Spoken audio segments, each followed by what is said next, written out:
Olá, boa tarde, seja bem-vindo. Você confere agora as principais notícias do Brasil e do mundo dessa terça-feira, dia 15 de agosto.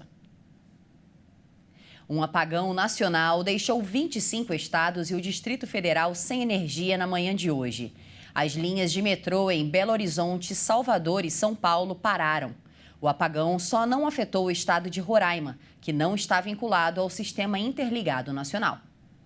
Várias cidades ficaram sem energia a partir das 8h20 desta manhã. Há relatos de falta de energia elétrica no Distrito Federal e em pelo menos 25 estados. O apagão afetou moradores e prejudicou o funcionamento de serviços públicos. Em Salvador, o metrô teve de ser evacuado. Na capital baiana, os passageiros tiveram de deixar os vagões e caminhar pelos trilhos. As linhas dos metrôs de São Paulo e Belo Horizonte também pararam. Em São Paulo, várias linhas do metrô foram afetadas pelo apagão e as plataformas de embarque ficaram lotadas. Em várias cidades, os semáforos também ficaram desligados e causaram transtornos. Em nota, o operador nacional do sistema elétrico disse que uma ocorrência às 8h31 da manhã interrompeu a carga em estados do Norte e Nordeste, afetando também os do Sudeste. Mas há relatos de falta de energia também em Mato Grosso do Sul, no Paraná e em Santa Catarina. As causas da ocorrência ainda estão sendo apuradas. A recomposição já foi iniciada em todas as regiões e até as 9h16 desta manhã, 6.000 dos 16.000 megawatts afetados já foram recompostos. O ministro das Minas e Energia, Alexandre Silveira, disse ter determinado a criação de uma sala de situação para a apuração das causas do incidente. O desemprego caiu em 8 unidades da federação no segundo trimestre do ano. Segundo o IBGE, a taxa ficou estável nos outros 19 estados. Entre os meses de abril e julho, a redução da taxa de desemprego no Brasil foi acompanhada por baixas significativas em 8 unidades da federação. Segundo o IBGE, a queda na taxa de desocupação no segundo trimestre foi registrada no Distrito Federal, Rio Grande do Norte, Mato Grosso, Pará, Maranhão, Minas Gerais, Ceará e São Paulo. De acordo com o levantamento da PNAD contínua do IBGE, nos outros 19 estados, a taxa ficou estável. Mas do primeiro para o segundo trimestre é possível observar uma tendência de queda em todas as unidades da federação, mas a redução foi significativa em apenas 8 delas. O IBGE havia divulgado no dia 28 de julho que o desemprego no segundo trimestre atingiu 8%, o menor resultado para o período desde 2014. É uma redução de 0,8 ponto percentual frente ao trimestre anterior, de janeiro a março. No segundo trimestre, as maiores taxas de desocupação foram de Pernambuco, Bahia e Amapá. E as menores foram registradas em Rondônia, Mato Grosso e Santa Catarina. E cerca de 73,3% dos empregados do país, do setor privado, tinham carteira assinada. E 16 estados registraram taxas de informalidade maiores do que a média nacional. Todos são do Norte ou do Nordeste.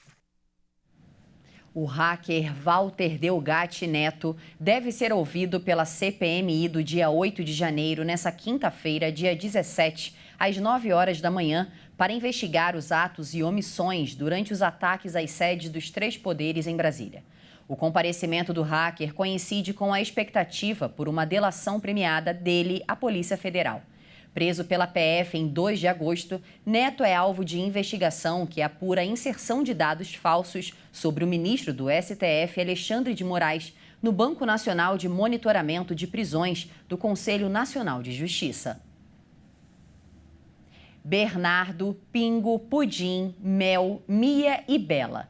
Esses são alguns dos nomes mais populares dos pets. Confira agora o resultado do Censo de Animais realizado no país. Segundo o censo focado em animais, o Pet Censo, os nomes mais populares são femininos. O primeiro lugar do pódio é a Mel. Na sequência, vem a Luna na segunda posição e a Nina em terceiro. O levantamento foi realizado com base em um banco de dados que conta com mais de 2.500.000 pets cadastrados. Nesse ano, foram adicionados mais 150.000 animais. O top 10 é composto por, em primeiro lugar, Mel. Segundo lugar, Luna. Terceiro lugar, Nina. Quarto lugar, Amora. Quinto lugar, Thor. Sexto lugar, Luke. Sétima posição, Meg. Oitava posição, Maia. Nona posição, Theo. E no 10º lugar, Lola. E pelo menos 3 pessoas morreram em uma nova onda de bombardeios russos hoje contra 8 regiões da Ucrânia. Segundo o ministro da Defesa da Rússia, os recursos do exército de Kiev estão quase esgotados. O exército ucraniano afirmou em um comunicado que durante a madrugada Moscou lançou pelo menos 28 mísseis, dos quais 16 foram derrubados. O governo relatou mortos e feridos nos bombardeios. Os ataques atingiram, entre outras, as cidades de Lviv e Lutsk, na região oeste da Ucrânia, muito longe da frente de batalha. Em Lviv, a grande cidade do oeste da Ucrânia, o bombardeio atingiu prédios residenciais. Um míssil caiu no pátio de um jardim de infância. Em Lutsk, a menos de 100 quilômetros da fronteira com a Polônia, um ataque atingiu uma indústria, provocando mortes. Após 1 ano e meio de guerra, a Rússia nega ser responsável pelas vítimas civis e insiste que seus bombardeios apontam apenas para alvos legítimos. O governo russo afirmou nesta terça-feira acreditar que os recursos do exército ucraniano estão quase esgotados, apesar do apoio dos Estados Unidos e da União Europeia. Os resultados preliminares das operações militares mostram que os recursos militares da Ucrânia estão quase esgotados. Sob o slogan de apoio a Kiev, os Estados Unidos estão limpando os arsenais militares de seus parceiros em diferentes regiões do mundo, prometendo fornecimento preferencial de equipamentos de fabricação ocidental. Na verdade, o mercado de produtos do complexo militar industrial americano está sendo limpo. O ministro afirmou ainda que Kiev não consegue resultados em sua contraofensiva iniciada em junho e disse que a campanha militar na Ucrânia, iniciada em 25 de fevereiro de 2022, se mostrou um teste sério para o exército russo, mas que o país conseguiu aumentar significativamente sua produção de veículos blindados. A Ucrânia reivindicou na segunda-feira pequenos avanços no sul e leste do país, nos arredores da cidade de Bakhmut. E essa edição fica por aqui, mas você pode rever essa e outras reportagens no nosso canal Hit Notícias no YouTube. Muito obrigada pela sua companhia, um excelente dia para você e até mais.